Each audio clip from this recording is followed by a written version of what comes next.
الرجيم. بسم الله الرحمن الرحيم. صلى الله وسلم على نبينا محمد وعلى آله وأصحابه وسلم تسليما كثيرا وبه نستعين وما توفيقي إلا بالله عليه توكلت وإليه أنيب. أما بعد السلام عليكم ورحمة الله وبركاته. We thank Allah subhanahu wa ta'ala for another opportunity to take lessons from the verses of the glorious Quran. Today, the 8th of Ramadan, 9th of Ramadan, 9th of Ramadan, 1442 years after the Hijrah of Nabi Sallallahu Alaihi Wasallam, which is equivalent to, is it 20th? 21st of April 2021, in this masjid of Federal University of Technology here. We pray Allah continue to guide us, assist us, and be with us. We are Surah Nisa, that is chapter 4 of the glorious Quran, and we are going to continue from verse 21 to 20. We stop at verse 19. أعوذ بالله من الشيطان الرجيم. بسم الله الرحمن الرحيم. وإن أردتم استبدال زوج مكان زوج وآتيتم إحداهن قنطارا فلا تأخذوا منه شيئا أتأخذونه بهتانا وإثما مبينا وكيف تأخذونه وقد أفضى بعضكم إلى بعض وأخذن منكم ميثاقا غليظا. Allah subhanahu wa ta'ala says, وإن أردتم استبدال زوج مكان زوج وآتيتم إحداهن قنطارا فلا تأخذوا منه شيئا أتأخذونه بهتانا وإثما مبينا وكيف تأخذونه وقد أفضى بعضكم إلى بعض وأخذن منكم ميثاقا غليظا. Allah Ta'ala is addressing here the issue of marital affairs, marriage. You know, Allah subhanahu wa ta'ala said in Islam to bring this message so that individuals can be reformed, the family as institution can also be reformed, the society also to be reformed, and then at the global level. So the message of Islam address the individual human being, to correct his iman, to do away with all those kind of attitudes or behaviors that are negative, that will not earn him any good after death or even in this world. So the issue of Tawheed, purifying your own belief, to believe only in Allah, to be sincere in your activities, to focus on building yourself, to know Allah, know why you exist, know those things you are supposed to do, and avoid those things that are harmful to you. Then the next is the issue of the family. The family is a very, very important unit as far as building community or society or nation is concerned. Without the family being in the right shape, you can't see the society being in the right shape. So Islam focuses on the family, so many other areas related to reform, change, and a lot of things that would make that particular institution to be better, because it has been bastardized during Jahiliyyah period. Just as like the individual's mind or soul have been corrupted with shirk, associating partner to Allah, so many other bad things. The same thing, the family, this thing also institution has been bastardized before the advent of Rasulullah Sallallahu Alaihi Wasallam. We studied some few days back how women or ladies were being maltreated and they were considered as commodities that can be exchanged. Someone can just inherit them, and if their husbands or relations died, they don't have right to inheritance, and so many other things. Islam came and granted them back their rights. And then in the family level, the way marriages are being conducted There is no any organized way of doing that take care of morality, sanity, and so many other things that are noble. Any kind of relationship can happen between a male and a female, and things goes like that. So Islam came to also reform that. Therefore, the issue of family life was also one of those issues that Islam addressed, and you can see that in the global Quran. Then the immediate society, the immediate community, relationship between family and family, between a house and a house, between neighbor and neighbor, between people, between homes, between communities. Islam also reformed that. At the international and global level, Islam also came up with laws, with regulations, and a lot of things that will make life to be meaningful to human beings. So Allah subhanahu wa ta'ala, while addressing the issue of nikah, the issue of marital affairs, Allah permitted certain categories of women to be married, certain categories of men also to be married by women, and the relationship, the marital relationship or affair was permitted in Islam to be an agreement between the two. No one will be forced. The woman cannot be forced to marry a man. In the same way, the man cannot be forced to marry another or a woman. But then regulations were put in place. As we recall, we mentioned yesterday, before the marriage will be contracted, the one that holds the key is the wife, or is the sister, or is the lady. It is only with her agreement that marriage can be conducted, unless she agrees. And that is why, as the man, you are the one to follow her, to convince her parents to do this, and at the end you pay something. But then after she comes in as a wife, then the rope now come back to you. She is not the one to divorce herself now. You'll be the one to divorce. And she cannot just free herself. You'll be the one to grant her that freedom for her to go. Unless if there is maltreatment, you are ill-treating her, then there are measures also the Sharia put in place that she can release herself. We talk about khulm. She can, just out of hatred, she realizes she just can't stay with you. She hates you as her husband, not because you are maltreating her, but she just can't stay in the house. She can as well seek for divorce. But in that case, just as you sought for her hand in marriage, she agreed, and you give her something, in the same way, because she wants to go away from that particular agreement, she will be the one to pay before you can now release her. But if there is maltreatment, then automatically you will be forced to divorce her. But if there is no maltreatment, but then it is you that feel you can't continue with the relationship, then you are given the freedom for divorce. But with certain things that you have to take note of. Rasulullah said, you marry these women out of, they are like amana to you. So if you refuse to hold it with trust, you betray the trust, and that Allah hold you responsible for that betrayal. So Allah now is addressing the men, وَإِنْ أَرَدْتُمُ اسْتِبْدَالَ زَوْجٍ مَكَانَ زَوْجٍ. If for any reason you want to divorce a wife to marry another wife, Allah has permitted. But at the same time, at the point of that, وَآتَيْتُمْ إِحْدَاهُنَّ كِنْطَارًا. You have given one of them a huge amount of resources for wealth.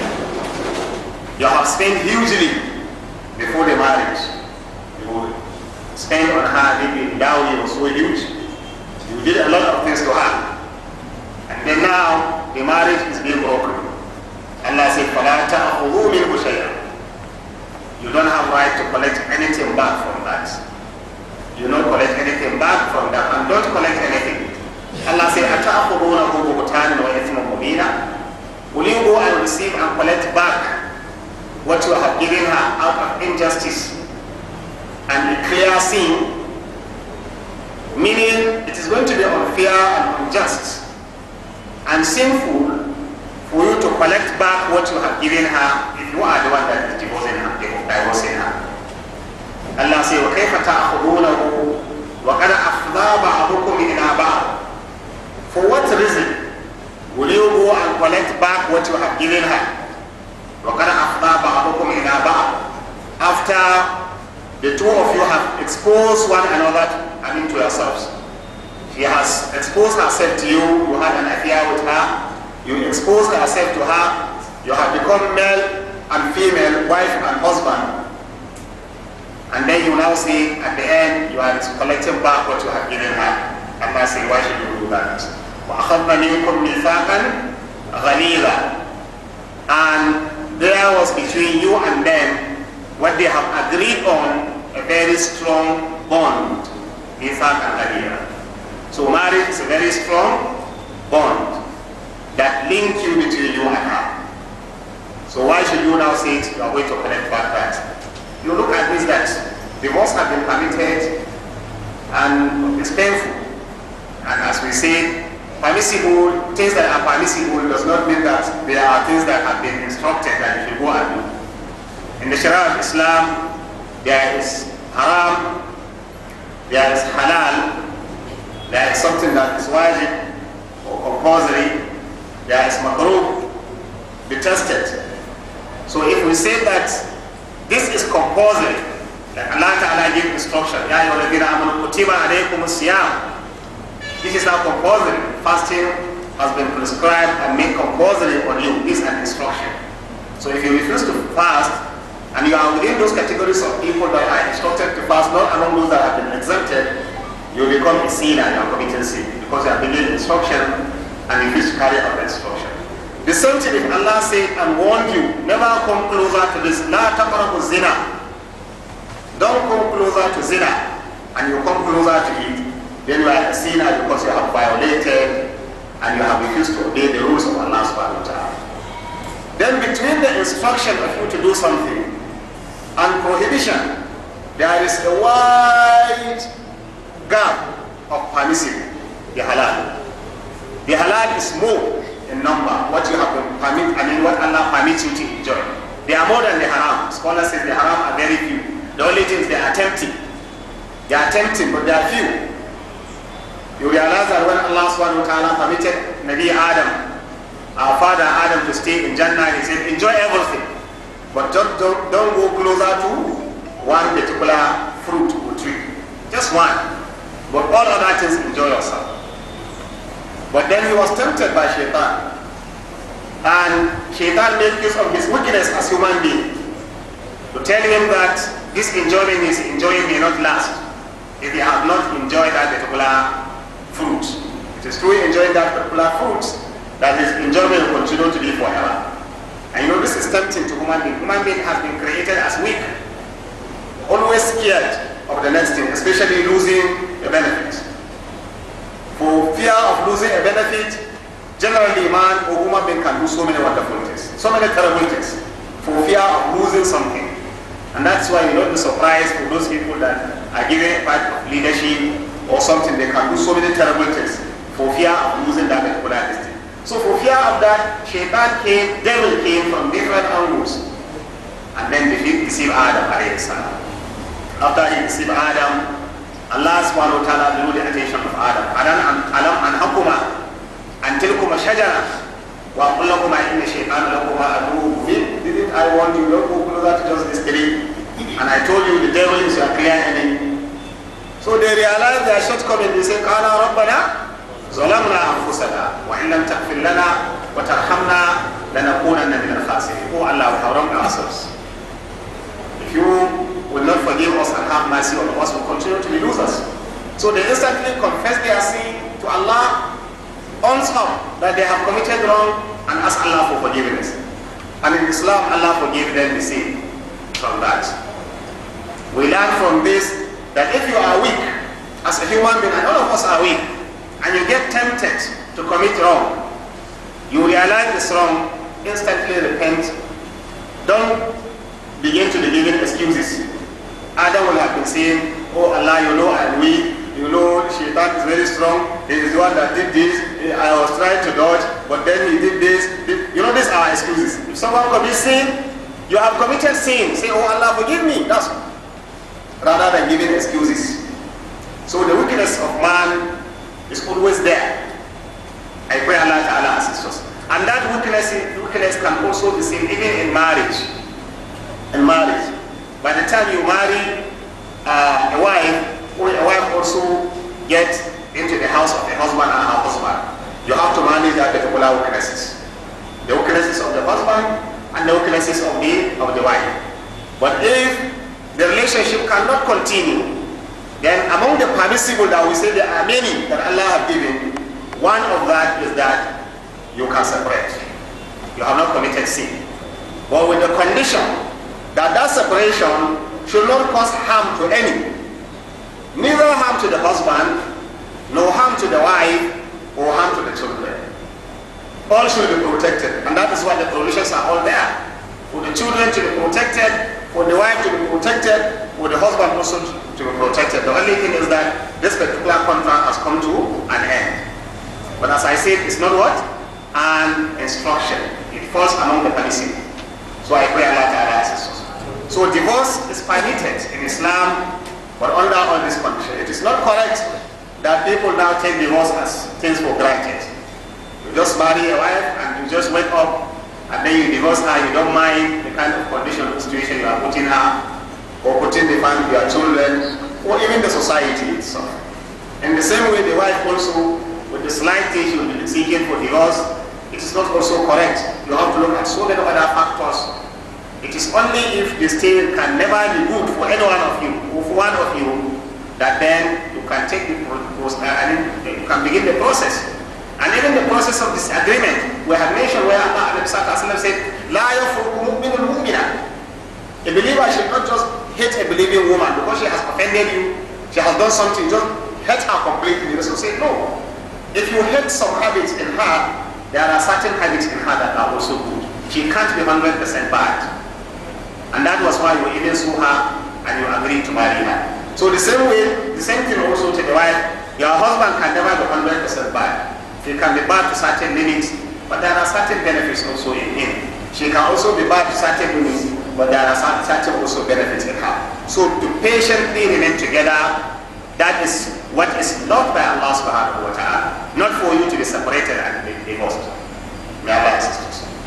ولا تنكحوا ولا تنكحوا ما نكح آباؤكم من النساء إلا ما قد سلف إنه كان فاحشة ومقتا وساء سبيلا. Then among the habits or the culture or the tradition that the Prophet ﷺ means within that particular part of the world was that in terms of marriage, just as Allah Ta'ala warned that women should not be inherited, then in the way they used to conduct their marriage is that a son can marry the wife of his father. A son can marry the wife of his father. They don't see that as anything. Just as we said the lady or the wife can be inherited by the family and anyone will just pick her. They don't see anything. So the Sharia now came to regulate all these things. That no, these are permissible, these are not permissible. These are wrong, these are right. This is correct, this is this thing. Islam brought all this reform and Rasulullah established all this within a very short period of time, that everything became decent and okay in society. One of the greatest things about this message of Islam and the Messenger sallallahu alaihi wasallam is building a community from zero level to reach the highest peak of advancement or development within a short period of time. May Allah Ta'ala assist us. So Allah said, وَلَا تَنْكِحُوا مَا نَكَحَ آبَاؤُكُمْ. It is not permissible for you that you should marry what your parents, your fathers have married earlier. So this one is now haram. You remember I said there is haram, there is halal. There are instructions of things that are wajib or compulsory. So what do you categorize this now? This is haram, prohibited. So what you must never go close to that. When haram is declared, don't do it. When halal, Allah said this is halal, then you have the freedom, not that the instruction. You have the freedom to do that, and you may decide not to do that. If you don't decide, if you refuse not to do that, no one will say you refuse to benefit from halal. No one will say you have committed haram. As much as you have not declared that halal as haram. For example, meat is halal for you to eat. But due to one reason or the other, you may not like to eat meat. And you may opt for another thing. That does not mean meat is what? Is haram. But by the time you say meat is haram, we say you have gone against the Sharia. But if you refuse to eat meat, no one will say you have committed wrong. There was a time a bush meat was brought to Rasul sallallahu alaihi wasallam, bush meat. When it was brought to him, he extended his hand, he wanted to eat, thinking it was all kind of meat that he knew. Then he was informed that it was a bush meat, so he withdrew his hand. Then another person said, is it haram? The Prophet said, no, it is not that it's haram, but our people are not used to eating this. So it means the fact that he did not eat it does not make it to do what? To the haram. But because it's not his tribe, he's not used to taking it, his people are not used to taking it, he avoided it. And therefore, avoiding it does not make it to be haram, even though it's Rasul that avoided it. Things that are related to people and ways of living, that is not ibadah. Things that are related to how you conduct yourself, how you live, how you sustain your life, how you do everything. This, there is window for you to do everything unless what Allah said is haram. That's what scholars say. Everything as far as relationship and living in this world is concerned is halal except what Allah declared as what? Haram. Just like ibadah, anything you do to serve Allah as ibadah, you are not to do that unless what Allah asks you to do, or Rasulullah asks you to do. So as far as ibadah is concerned, you are waiting for instruction. But as far as enjoying yourself in other realm of life and doing everything, you are waiting for prohibition.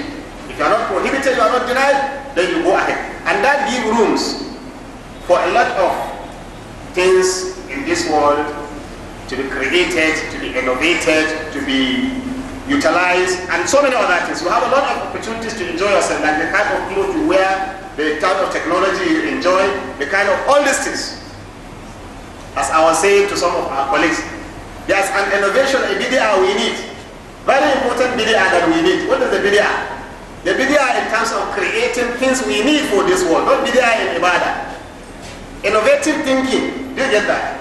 Not innovation in worship, not innovation in religion, but we need to be innovative in our thinking, in our ideas, in the way we move things in the world. You can't just remain behind what has been known for centuries, that is where you remain. What has been known for hundreds of years, that is what you are.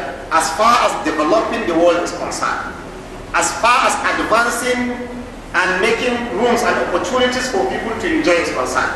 But as far as ibadah is concerned, you restrict yourself to the instructions of the Sharia. You get that right.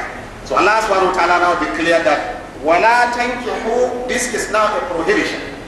Allah has prohibited you to go and marry مَا نَكَحَ آبَاؤُكُمْ. Never should you marry the women that your parents earlier married. Minna إِلَّا مَا قَدْ سَلَفَ, except what has happened before.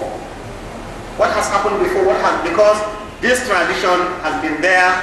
People were even born through this kind of traditions. At the time this verse was revealed, there might be some people that is how they came to this world. Do you get that? Allah will not hold them responsible. No, all those particular people that commit this responsible, that they have committed wrong. Why? Because the Sharia was not revealed. وَمَا كُنَّا مُعَذِّبِينَ حَتَّى نَبْعَثَ رَسُولًا. Allah will not punish a community without sending a clear message. This is what to do. It is if you know what to do, you refuse to do, then Allah hold you responsible. But Allah didn't send any message to you. Therefore, anything you have committed, Allah will not hold you responsible for that. So Allah Ta'ala said, إِلَّا مَا قَدْ سَلَفَ إِنَّهُ كَانَ فَاحِشَةً وَمَقْتًا وَسَاءَ سَبِيلًا. This kind of habit, this kind of attitude, this kind of conduct, for you to marry the wives of your parents, إِنَّهُ كَانَ فَاحِشَةً. This is immoral. This is immoral. This is fahisha. وَمَقْتًا, and it's a very big bad thing. وَسَاءَ سَبِيلًا, and the path towards that is indeed a detestable one. Meaning it is not good, even naturally, if you look at it, human angle, it is something that doesn't look decent.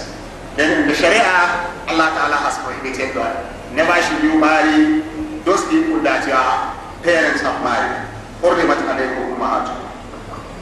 حرمت عليكم أمهاتكم وبناتكم وأخواتكم وعماتكم وخالاتكم وبنات الأخ وبنات الأخت وأمهاتكم اللاتي أرضعنكم وأخواتكم من الرضاعة وأمهات نسائكم وربائبكم اللاتي في حجوركم من نسائكم اللاتي دخلتم بهن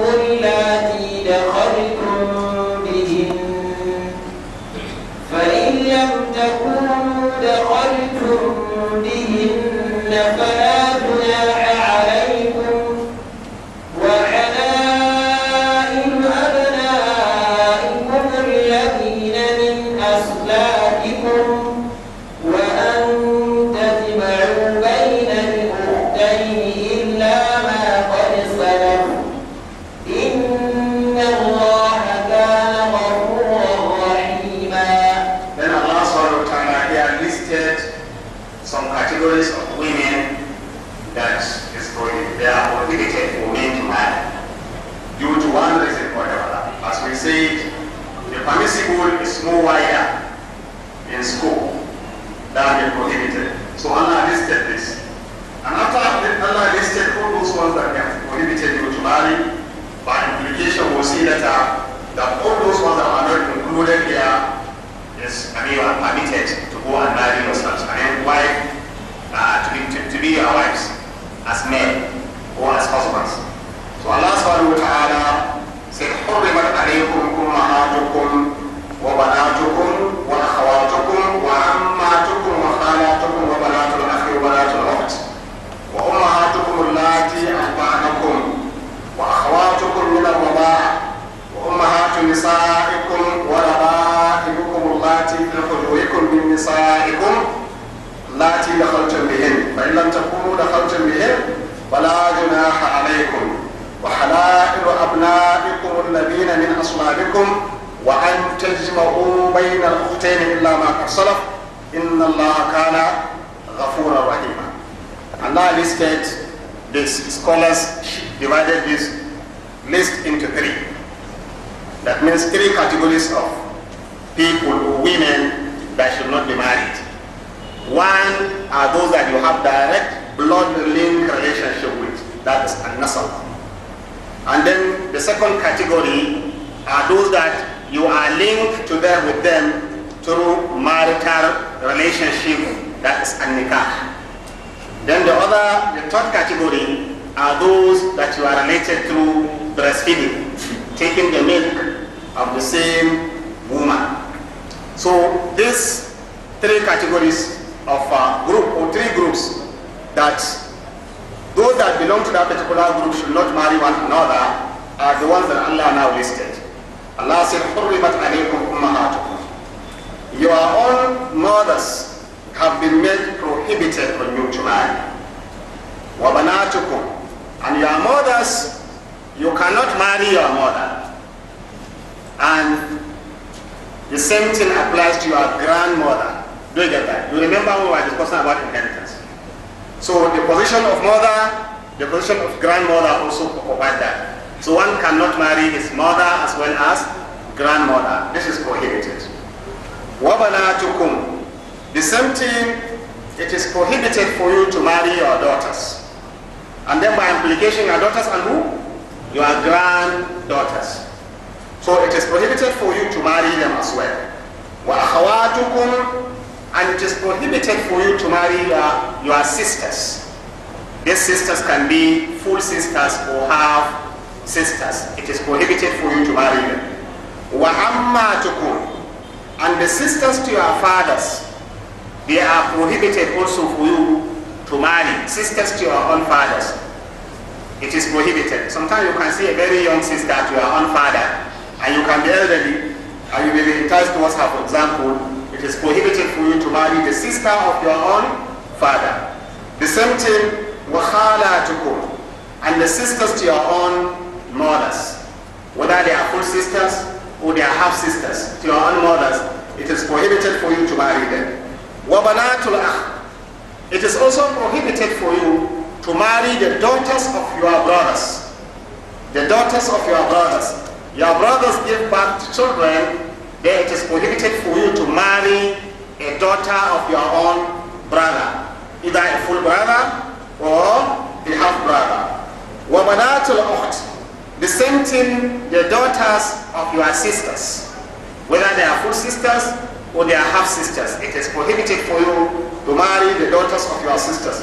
وَأُمَّهَاتُكُمُ اللَّاتِي أَرْضَعْنَكُمْ. So you see, the first categories are those that you are linked with them through nasab, through blood. You remember when we were talking about this issue of arham, though we're writing someone that is related to you through blood link relationship. So these ones, you are related to them with direct blood, either as far as mothers or as daughters, or as sisters, or children to your sisters or to your brothers. This one, it is prohibited for you to marry among that level. Then the next, وَأُمَّهَاتُكُمُ اللَّاتِي أَرْضَعْنَكُمْ, your mothers that breastfeed you. So it means someone who breastfeed another person, that person become like her child because of breastfeeding, not through blood link that she gave birth to the same person. As Nabi Sallallahu Alaihi Wasallam is saying, all those things that have been prohibited through direct blood link, blood relation, is also prohibited if there is breast sucking. If you suck the breast of a mother of a woman, and another lady suck the breast of that same woman, then the two of you cannot marry together. You have just become like related, even though it's not blood relationship, but through sucking the same breast milk. So Allah Ta'ala said, وَأُمَّهَاتُكُمُ اللَّاتِي أَرْضَعْنَكُمْ وَأَخَوَاتُكُمْ مِنَ الرَّضَاعَةِ, and your brothers also that you suck the same breast, just as we mentioned. The brother cannot marry a sister that they suck the same milk from the same mother. وَأُمَّهَاتُ نِسَائِكُمْ, then the next layer now, the relationship that is linked through what? Through nikah, through marital relationship. It is prohibited for you to marry ummahatu nisaikum, the mothers of your own wives. So if you marry a wife, then her mother automatically become prohibited to you. وَرَبَائِبُكُمْ اللَّاتِي فِي حُجُورِكُمْ, then your stepdaughters min nisaikum, from your wives, meaning the daughters of your wives that you are not the one that gave birth to. Your wife gave birth to a particular daughter elsewhere, and then now she came to your own home, and then you married her. After marrying her, allati dakhaltum bihin, you married her and even had marital affairs with her. Then at the end, you want to marry her daughter that came in, maybe after divorcing her. It is prohibited. Do you get that? But Allah Ta'ala says, فَإِن لَمْ تَكُونُوا دَخَلْتُمْ بِهِنْ فَلَا جُنَاحَ عَلَيْكُمْ. If you have not had an affair of marital relationship with them, maybe you heard of a lady or a woman from outside, from somewhere, and you develop interest in her, and then she also agreed, and the marriage was agreed to be contracted. Then after the marriage was contracted, before she is taken back to your home, before the whole marriage should be completed, then the marriage become scattered due to one reason or the other. And then you happen to come across her daughter that you are not the one that married. You get that?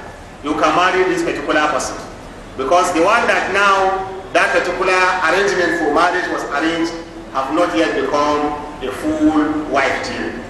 So this is what Allah Ta'ala said, فَإِن لَمْ تَكُونُوا دَخَلْتُمْ بِهِنْ فَلَا جُنَاحَ عَلَيْكُمْ. Then وَحَلَائِلُ أَبْنَائِكُمْ الَّذِينَ مِنْ أَصْلَابِكُمْ وَحَلَائِلُ أَبْنَائِكُمْ, the wives of your own children. The wives of your own children. If you have a child, you have a son who married a particular lady, and due to one reason or the other he divorced her, it is not permissible for you to go back and marry that same lady. But Allah Ta'ala said, الَّذِينَ مِنْ أَصْلَابِكُمْ, the children that you give birth to. This is not the same case with adopted children. You know, we discussed this issue. A time maybe you adopt someone to remain with you as his own father in terms of taking care of him, but he's not actually your own son. So that is not the case with this particular person. Then وَأَنْ تَجْمَعُوا بَيْنَ الْأُخْتَيْنِ, and it is not permissible also that you should join together between two sisters. Two sisters, whether they are from the same father and mother or they are half sisters. You can't marry a sister and then go and marry her sister and join them together. And تَجْمَعُوا بَيْنَ الْأُخْتَيْنِ, you cannot combine them together. But you can marry them separately. If you marry the sister, for example, and due to one reason or the other, maybe the sister died or she just hates you and you cannot continue to stay with her, and then the marriage became dissolved, and then you develop interest in her sister, there is no harm for you to marry that particular sister. Do you get that? Or the sister died, and then the other sister now, you develop interest, or the parent wanted to give you this particular sister to marry, there is no harm, you can marry this particular sister. So Allah subhanahu wa ta'ala said, what is prohibited is وَأَنْ تَجْمَعُوا بَيْنَ الْأُخْتَيْنِ إِلَّا مَا قَدْ سَلَفَ, except what have happened earlier. That means what have happened before what? It had happened before Islam.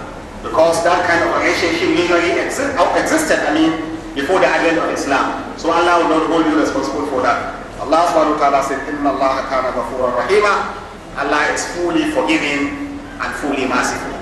So He forgives you for what you have done earlier, and He is fully merciful to you that He has created boundaries and barriers and created opportunities and windows that you can be able to live and survive, and then put some limitations and conditions that you must not go beyond. I pray Allah assist us. So the conditions here set by the Sharia, some you might find it, because some cultures might find some as no, it can't happen like this, something like that. But the Sharia says it's allowed. As much as the Sharia allows something, you will declare that particular thing as haram, it means you have not accepted the Sharia and you can even go out of Islam. Whatever Islam permits, remain permissible. But you may decide not to do it. Do you get the point? You may not be comfortable to do it. And there is no harm in that. Just as we mentioned the case of the meat that was brought to Rasul Sallallahu Alaihi Wasallam, he refused to eat it, but he didn't declare it as haram. Do you get that? So things that is all this ones Allah Ta'ala permitted, you can marry within this particular range that is outside this. But this was Allah has prohibited, and Allah will add others that inshallah will continue the next time. Continue with this inshallah lessons. But for now I want to stop here to answer some questions, because we have so many questions that we have not attended to. So what we have mentioned earlier that we need to recall for today is the boundaries that Allah Ta'ala created as far as marital relationship is concerned. There are certain areas you must not cross. There are certain areas you cannot, it's permissible for you to utilize or to use. And what will make you to be a Muslim is to remain within those particular boundaries. And this will tell you also again one of the perfect nature of Islam, to have addressed all issues that have to do with life, whether it is marital issue, whether it is the issue of relationship between human being and another human being, whether it is individual life between you and Allah Ta'ala, all matters that affect you, Allah Subhanahu wa Ta'ala address that in the best way that will be beneficial to you and to humanity at large. I pray Allah Ta'ala continue to assist us and guide us. Inshallah, we'll go to the questions we answer, the best we can answer before the time elapsed. Alhamdulillah. This person asked this question. There are a series of questions. We'll be answering to the best we can. Assalamu alaikum. He said that I heard that it is not good to speak bad about the dead. But there are times you remember the bad deed the person has done to you, and you relate to someone, not because you have not forgiven the person, but to learn from. Is this a sin? You know, I have earlier mentioned, it is not good you always recall the evil thing someone has done after his death. But scholars actually mention there are some situations, even the living, you can talk about his thing. So it's not all discussing the evil of another person that is prohibited completely. If you are complaining about the evil thing that someone has done against you so that you will retrieve back your rights, do you get that? Maybe you are mentioning it to the court of justice. You are informing someone that will help you to collect back your rights. This is not haram. Or if the evil that a particular person is committing is such that if he is not being exposed, so many other people would get and will become victims. Then there is no harm discussing that evil thing that that particular person has committed or is committing. But discussing the evil of someone just for discussion's sake, do you get that? That is the one that is prohibited in Islam.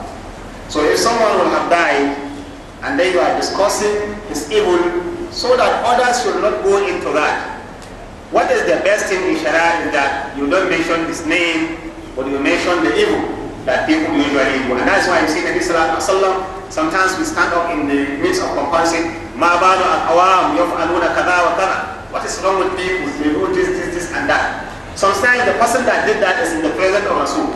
But Rasul will not mention his name. He said, what is wrong with people that are doing this and that? So that not to expose that particular person. Even though Rasul mentioned that evil because the evil, and then some people might fall victim, isn't it? So Rasul explained the evil, but he hide the name of the person. And that is the best thing in the Sharia. Correcting evil, Amr bil Ma'ruf and Nahy anil Munkar, does not mean disgracing the person. Does not mean disgracing the person. What you will wish to achieve as someone instructing people to good is to see them changing and imbibing the good. Of what benefit is it you disgrace someone and then at the end you continue with the evil? You have not benefited. But if you go silently, you find ways of correcting him and he changed his ways of life, he benefited from your preaching, you have also benefited. So that is why touching the integrity of people, castigating people, abusing people, and all these kinds of things are not known to people that are preaching in order to bring reform to people, because that is what Nabi Sallallahu Alaihi Wasallam lived by. I pray Allah assist us. This person said, Assalamu alaikum madam, a deceased woman died and left 2 children, which all of them are boys, but one child is gotten before marriage, while the other child after marriage. What will be the ratio of the legitimate child, or will they have equal share? You remember when we shared the inheritance for children, and we did mention that what our scholars mention as a barrier that can deny someone inheriting is that the child was not gotten within marital bond. So there should be a marital bond that brought that particular child relationship, but with the husband, not with the mother. Do you get that? So it is between the supposed father and the child that this inheritance will not take place. But our scholar says, but for the mother, and that particular child she gave birth to, she will still inherit him and they will inherit her. Do you get that? So, and the same thing for the child that she got in the home of that particular and then of the husband after marriage. So he also have right to also inherit her. So the 2 children have equal rights as far as the mother is concerned. Do you get the point? So whatever is being shared will be shared equally between those. But this woman should remember that she's what? She's a criminal for committing that particular act. To bring someone into this world, not through marital relationship, she has committed a very big crime. May Allah protect us. Then this person says, Assalamu alaikum madam. Can a man share his wife according to the deen before his death so as to be sure it will be shared appropriately to avoid conflict after his death? No, it's not permissible. Our scholars warn, in fact there was someone, I forgot his name, he's one among the leaders of among some Arab communities who accepted Islam, and at the time of Umar bin Khattab, he now decided to share his own property among his wealth, his children, his wife. Umar called at his attention and said, are you going to go ahead of Allah? Allah have not killed you, you want to tell you Allah that you have died, so you have money to look to other people. So it is not permissible for you to do that, but you can give instruction, because the one that is there is your own. You have the But for share of inheritance, in fact, it can never be valid until after there is confirmed declaration of death. Maybe we did mention this in the condition of inheritance, that there must be confirmed declaration of death and confirmed declaration of life. Scholars say confirmed declaration of life and confirmed declaration of death. What does that mean? That means the one whose property will be inherited, it must have been confirmed that he have died first. And the one that is entitled to inherit, it must have been confirmed that he was alive at the point that that particular person have died. Do you get the point? So if two people died at the same time, there is no inheritance between the two of them. If you cannot confirm who died first, do you get that? Maybe as a result of accident, you see a father and a son, all of them dead. And you can't confirm who died first. So what will happen here, if you are sharing the inheritance of the father, you count the son as if there is no son, absent. And if you are sharing the inheritance of the son, you count as if there is no father. Do you get that? So our assignment, next week we will give assignment. Someone died, and then after death, you will write this assignment. Someone died, after death, he left a wife, and then left a mother, leave two brothers.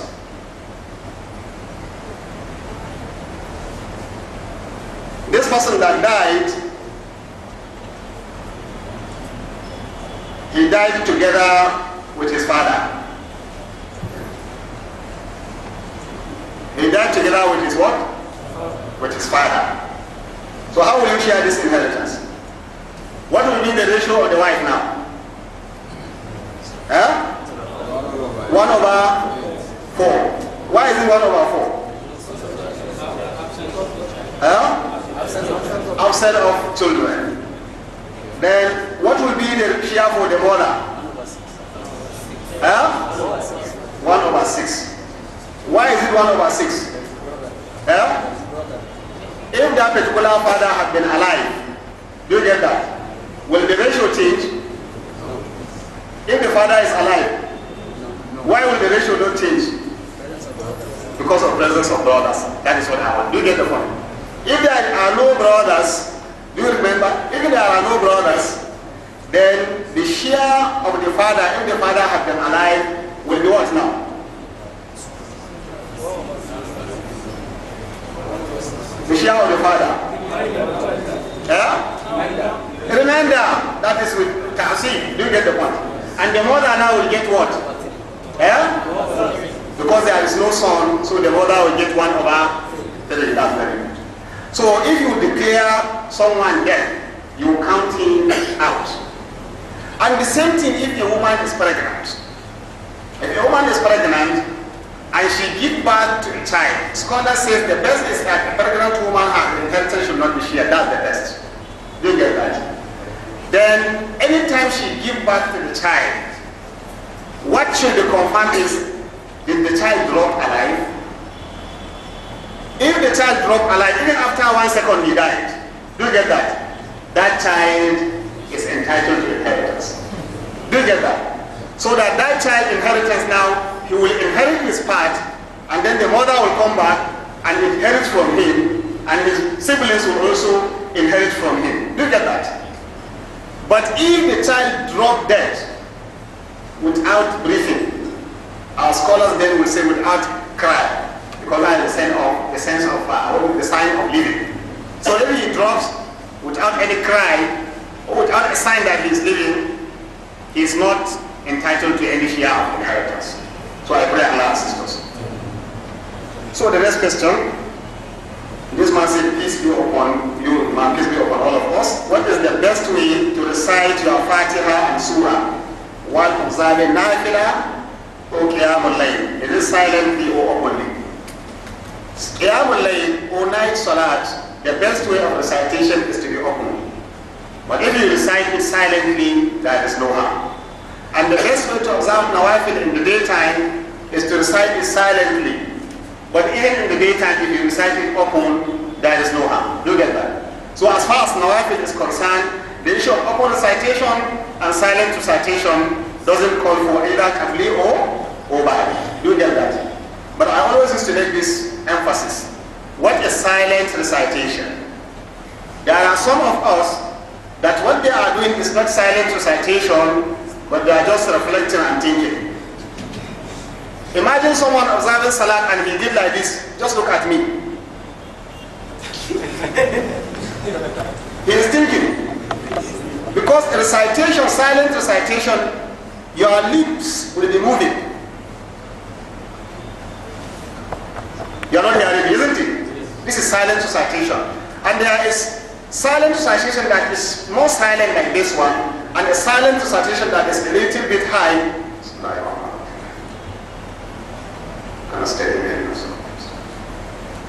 You had me something. What did you hear? It didn't surah al-Mustaqim, isn't it? So this recitation is still silent recitation. So silent recitation, one or two, something can be heard. But the lips and the tongue will be moving. So let's be careful. If you are observing Salat Zuhr, sometimes you see the Imam will just do like this. Very serious. This one is just thinking over Fatiha and thinking over Surah. You have not recited any recitation. So silent recitation means movement of the tongue, movement of the lips, but the other person close to you will not hear what you are saying. That is why it's called silent recitation. May Allah assist us. So there is no harm for that to be done silently or openly, either in the night or in the day. This was said, Assalamu alaikum. I want you to know the difference between dowry and bride price.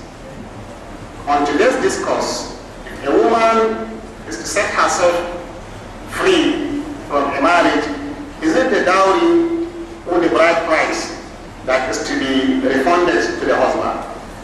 It may be difficult for me to differentiate the two if we are talking about the issue of mahar. Do you get the point? Because what Sharia knows is the mahar, that is what you are going to give for that particular woman to become halal to you as a wife. What do you call that? Is that the dowry or the bride price? What do you call that one?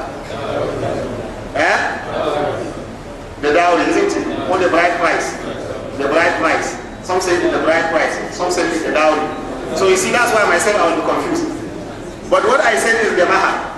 The mahar, the money you will give, after giving that money, it will be declared, this is now your wife. Do you get that? So that one is the one we are saying that Allah Ta'ala made, or the Sharia made as a condition for marriage. You cannot contract a marriage without it, even though it can be suspended as a loan. The husband doesn't have that, but it can be paid later. But any kind of property you can buy for your wife to be, to prepare her bed, to buy her ashoki, to buy her, to build a house for her to do, these are all your own. Sharia will not tell you this is haram. Do you get the point? Sharia will not tell you that this is part of marriage.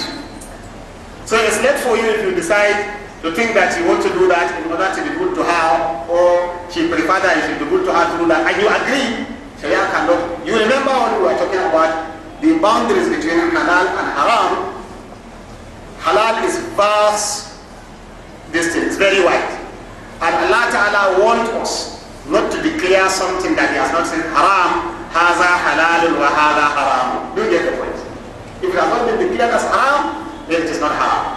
But the only thing is that the best mahar is that one that is simple, easy, and not very expensive or hard for the person to give. Umar bin Khattab one day was delivering a sermon. He now said that, why is it that women, or these days, marriage is trying to be so expensive? If paying high amount of money as mahar is something that is noble, Rasul will have done that. So Umar was trying to limit what should be paid as mahar or dowry, whatever you call it. A woman rose up and said, are you going to deny us what Allah subhanahu wa ta'ala permitted for us? Because Allah permitted what was given to us as qintara. Yeah? As qintara, huge amount of money. So Umar said, this woman has spoken the truth and I have heard. So he withdrew his hand. And it is said this is characteristics of good leaders or people that represent others. Even if you have committed wrong in public, you can declare that this is wrong and you change your stand and anybody can correct you. So there is no limit to mahar. But then the easy mahar is the one that is no blessed. I pray Allah assist us. That's good. Then the next question, Assalamu alaikum. Malam, in case, in knowledge, I want you to clear something. Allah said in another surah, in Holy Quran, that Prophet Muhammad is not father of any of you, among men. But the wives of the Prophet are called mothers of believers. Yes. ما كان محمد أبا أحد صلى الله عليه وسلم. Rasul is not a father to any one of you, but Allah Ta'ala declared his wives as ummahat, the mothers of believers. Mothers of believers, not the mothers that give birth to them, but the mothers in the sense that as they cannot marry their mothers, they cannot also marry the wives of Rasul. That is that. Do you get that? So it is not the issue of mothers as far as inheritance, so that you don't come and say you will inherit her because you are handsome. May Allah assist us. So it's just the issue of not marrying the wives of Rasul sallallahu alaihi wasallam. They stand as your mothers. And whoever respects his mother, or wish to respect his mother, must respect the wife of Rasul sallallahu alaihi wasallam. If you see someone disrespecting the wife of Rasul, then by implication he can disrespect his mother. And we know what disrespect to mothers means. I pray Allah will give us for him. This one said, I have a brother who has 2 kids, female and male, with a woman who is not a Muslim. And there is no any form of marriage between them. Can these children inherit the father? What is the answer? She cannot. May Allah assist us. It's very bad, this kind of thing, for someone to stay with someone that is not his wife, and they didn't give birth to children. These people are criminals. Yes, in Islam it's a very, very big sin for you to allow human being to come to this world, not through the path that Allah created for him, not through what Allah permitted to create through someone to come to this world, through what Allah is displeased with, and then you feel comfortable. It's a very big crime. May Allah protect us. So in no circumstance should someone go and take a lady and she will stay with him and she's not his wife. Not to talk of him having an affair with her, and as that lady to disgrace yourself, to expose yourself before someone who Allah Ta'ala have not permitted. It's a very big, big disgrace. I pray Allah Ta'ala protect us. So I think you have not answered the question.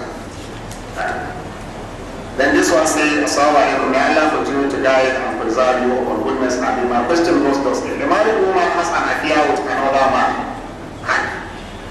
and was caught by the husband without any witness, what will be the judgment? What will be the judgment? He should divorce her. He cannot take her to court, because if he take her to court, he will be caned 80 lashes. Yes. Because he's accusing her of something wrong. Something happened similar at the time of the Rasul when someone came. Someone sees someone on top of his wall, what will he do?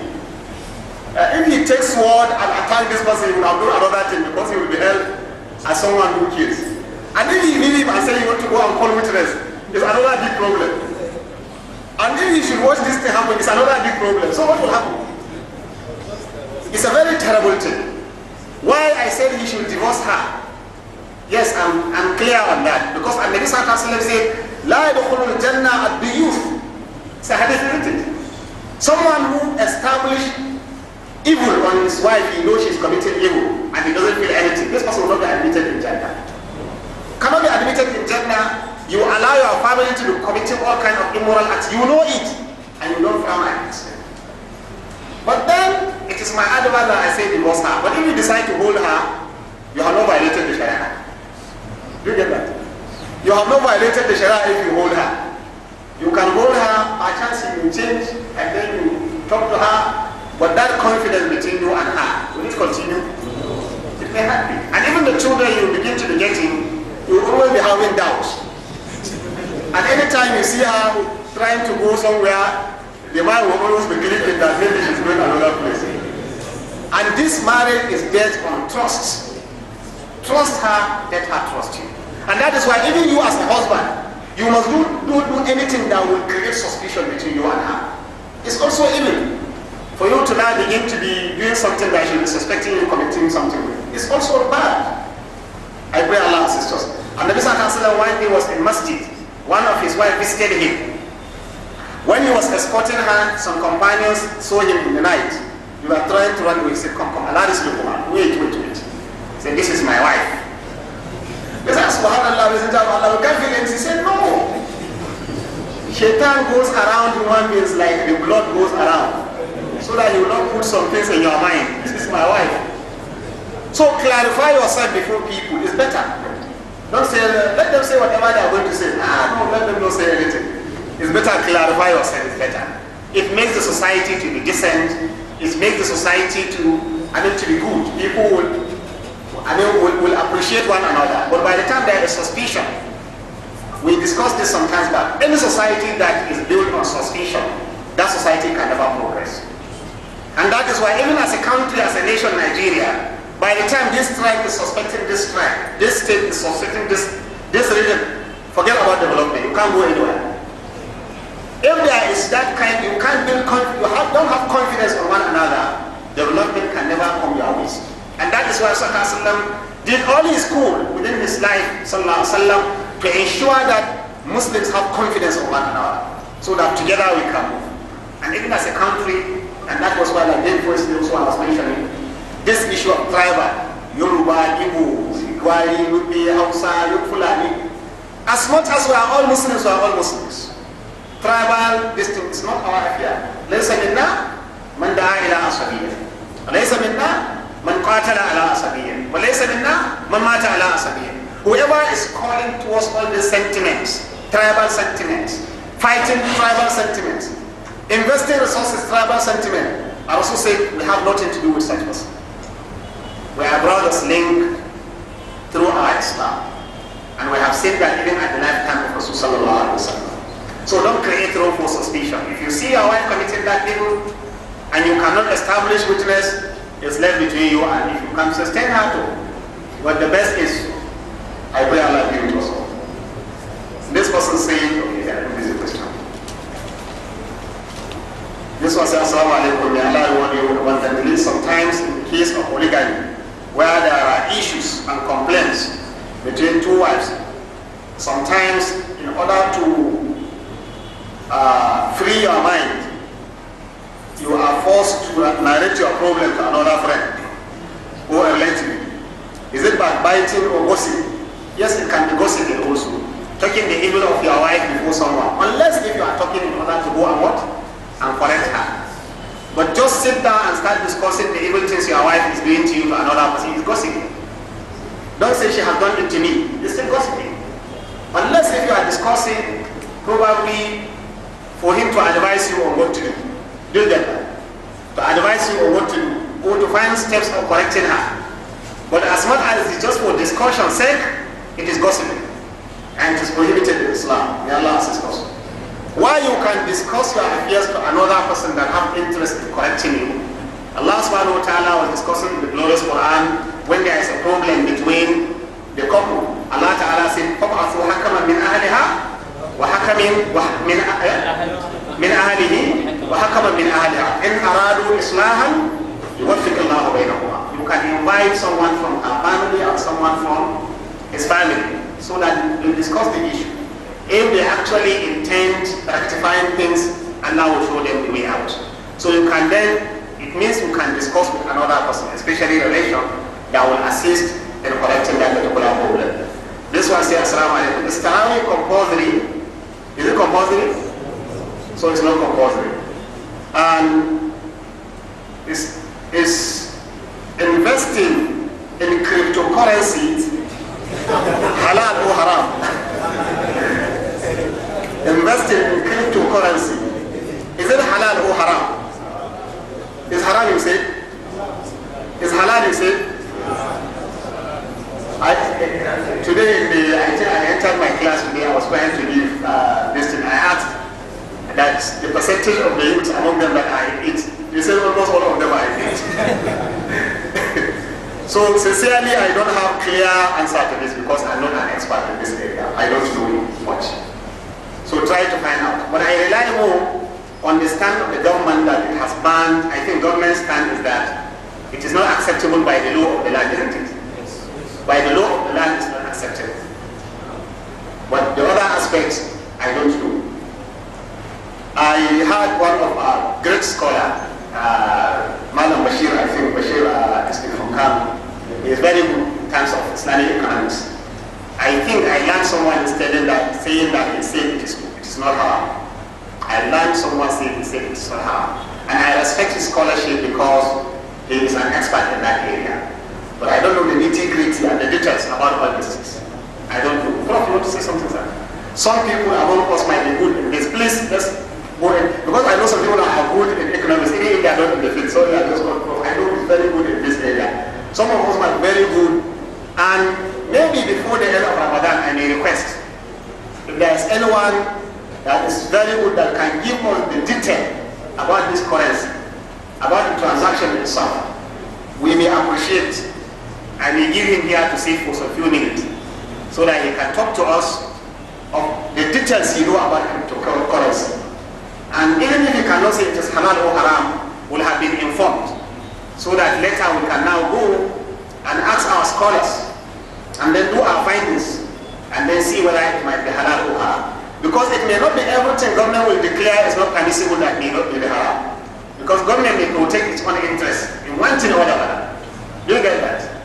Probably there are certain things that if permitted, some other people might not enjoy certain things. I don't want to be very explicit on this, but as I said, I don't know this issue very well. I pray Allah assist us. Before the end of Ramadan, if anybody is very much good in this area, they can come forward please to enlighten us. But every one of us must be careful on declaring something haram. Especially issues that are related to technology, development and advancement. You may be surprised in some years to come certain things that you have seen is haram to you may become the order of the day. There are so many kinds of businesses, online businesses, the kind of exchange in terms of transactions, that if you are to look at what was happening earlier and what is documented in the books of our jurists, some of these things might not be halal.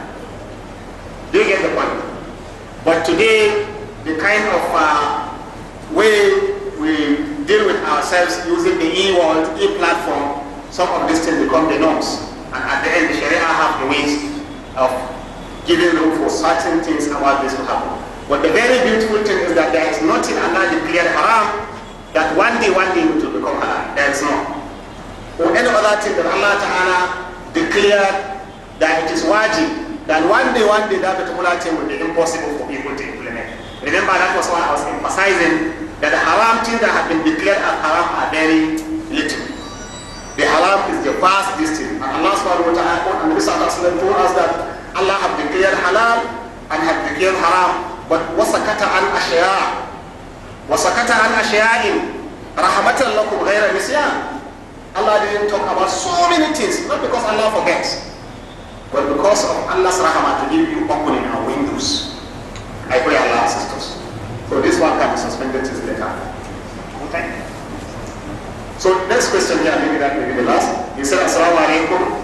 May Allah increase you with knowledge, increase all of us. He said, can a person go out for his meals after providing all the necessary provision for his wife to cook and she refused to do so? So this one, you know, sometimes some people will say that it's not compulsory for a woman to cook for her own husband. Some refuse to hire this, isn't it?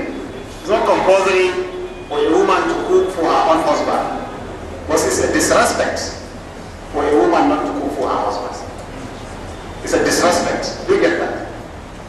Because there are certain of traditional way of appreciating one another. Traditional way of appreciating one another. If people live by that traditional way, some say it is part of mu'ashara bil ma'ruf. Living together on a kind of platform of goodness between yourselves. So it can be a kind of lack of good manner for a wife to refuse to cook for her husband. Ordinarily, if she has been known or they have been known to be living together, for her to be cooking for him and for him to be supplying food for her. So if this particular person is supplying all the cooking things and she refused to, and he go out and eat his meal, he has not committed anything wrong because he has given her her own. Do you get that? What we are saying when we quoted that hadith, it is a very big sin for someone to abandon those people he is feeding to go himself and feed. This is what is haram. Or you give her a food that doesn't have value, and you go to a very big hotel or cafeteria and you spend huge amount of money. This is why if you do that, you are an unjust and unfair husband. An unjust and unfair husband is the one that will enjoy himself out and will leave his family badly with little resources. This is an unjust and unfair husband. And it's a wicked husband if he denied them. He denied them what to eat. And sometimes they say, the best of you is the one that is best to his own family. The wife of Abu Sufyan reported to Rasul sallallahu alaihi wasallam that sometimes he denied them enough food for them to cook, for her to cook herself and her children. She said, can I take something from his pocket? Rasul said, go and take something from his pocket, as much as you are not taking it out of extravagance or wastage. You are just taking what is enough for you to cook for your husband, to cook for yourself and your own children. So if as a husband you deny your wife food, and she see where your wallet to keep it, and she is to take only to buy only food, not additional, she has not committed crime as far as the Sharia of Islam is concerned. I pray Allah assist us. Assalamu alaikum. He said, Madam, please, what is the stand of a marriage if a wife leaves the house after an argument? Is this part stand warning from the husband that if she leaves it at the expense of her marriage? True. You have to be very careful in the words you utter, especially as a husband. In the words you utter, because you are given that rope that you are the one to divorce, because the Sharia think you are the one that can control his temper more than the wife. The wife out of temper can say anything.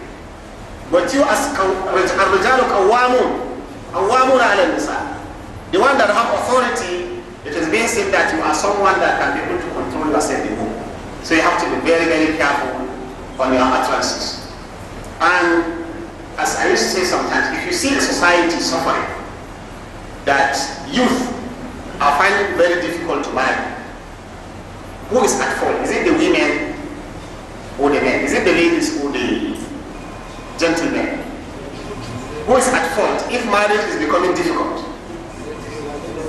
The ladies or the parents of the ladies? That the parents of the ladies and the ladies, that's the other side.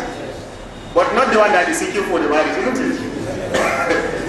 Yes, if there is difficulty in getting spouses for young youth to get married, the problem usually is from the parents of the ladies or from the ladies.